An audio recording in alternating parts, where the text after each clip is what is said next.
Hi Patriots, Miss Greco here to give you your overview for week 4 of distance learning. This is an overview for the week of April 20th.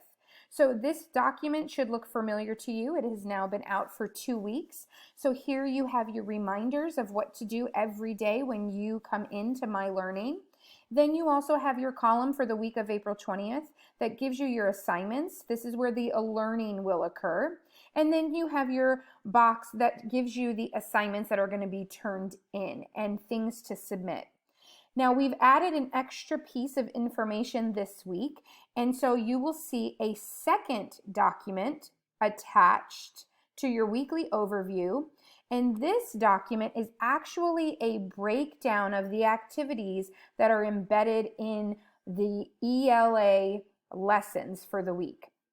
So the reason that we are giving you this extra document, which you will start seeing from now on, is because there are activities that are inside the ELA lesson that you might be accidentally skipping over and not know that you need to complete them because it's not being asked to turn in.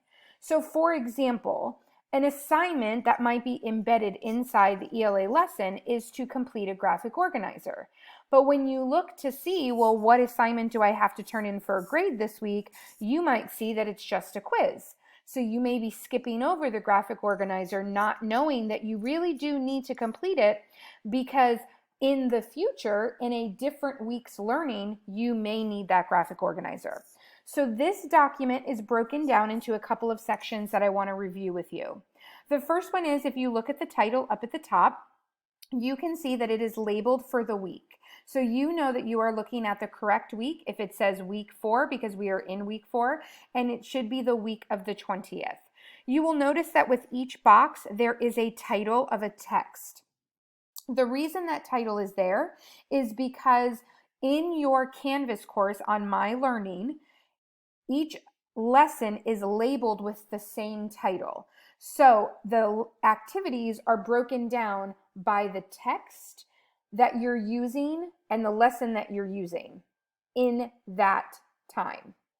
So for this first box, you will see that this is for the text, The Mystery of the Spooky House. So that's the lesson, The Mystery of the Spooky House.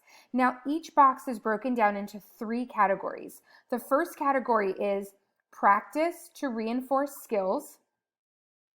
And this category is activities that are asked of you while you're in the lesson, but that are really meant for you to just practice the skills that you're learning.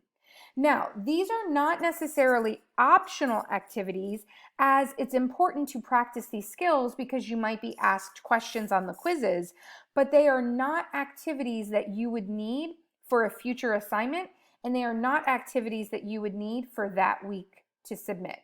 So they are really just meant to practice the skills. Then you have a second category, work to complete for current or upcoming assignment. Now this is a really important section. This is the section that tells you what work from that lesson you really do need to complete, but it's just not going to be turned in. For example, 3rd graders, for the week of April 20th, your 4th week of distance learning, you are actually starting a 2-week writing piece on opinion writing. Now, you're not turning in that writing piece until next week, week 5 of distance learning. But a lot of the work that you need to put into getting this writing assignment done is actually going to happen during the week 4 of learning. So in this section, you see that I have laid out for you all of the activities that will take you step by step through this writing piece for your opinion essay. If you skip these sections, then you're going to get to an assignment in week 5 that's going to ask you to turn in an opinion writing, and you won't have one complete. So to save yourself some extra time and stress, I would not be skipping these activities that you see under this section of our ELA breakdown. They are really important that you keep track of. And hang on to all these papers and this work that you're doing because you are going to need it as you continue to move forward. The other thing that you'll notice is that there's a section titled What to Submit This Week. That is just the section of what am I actually turning in. So for this week, for the Mystery of the Spooky House lesson, you are only having to complete a quiz. But I did add a little note on here. During the quiz, you will be asked to enter a controlling idea from the graphic organizer. Now you might be saying, Ms. Greco, I don't see that we have to turn in a graphic organizer, and you're right. But that graphic organizer that you need to complete is right here in our section for work to complete for an upcoming assignment. So again, you don't want to skip over these sections. The other thing you'll notice is that everything is labeled by page number. I have taken the time to go through each lesson and figure out what page number all of these activities will show up on your screen for. So if for some reason you're working on a lesson and it's taking you, you're working on it for 2 days, then you have the opportunity to go back and pick up where you left off because I've provided you with the page number. It also would be a reference. So maybe you got down to the end of this lesson and you forgot about doing the graphic organizer. Instead of having to click through all the pages, you could go right back to page 10, and page 10 has the graphic organizer for you. The same thing you will see in this box over here. This is the second ELA lesson that you have for the week 4 of distance learning. This lesson is titled Spooky House and Missing Toys.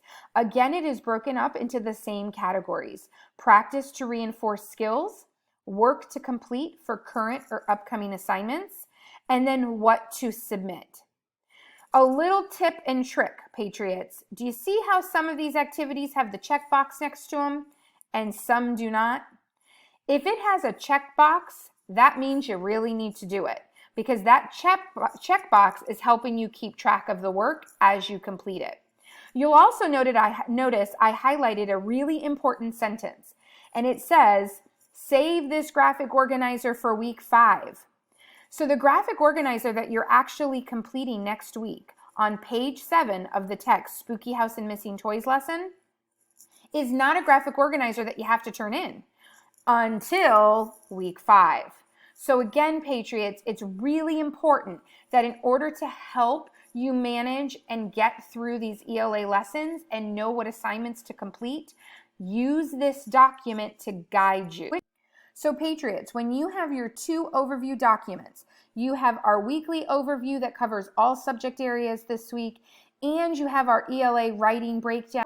I encourage you and stress the importance of using these documents. They really are created to help ease the stress of figuring all this out.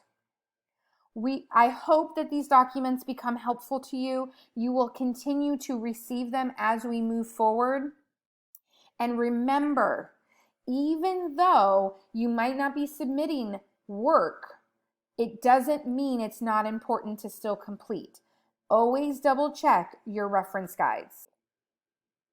Well, I hope your week 4 of distance learning is a success, 3rd grade Patriots. And if there is anything I can do or your teachers can do, please make sure you reach out, and we are there to support you.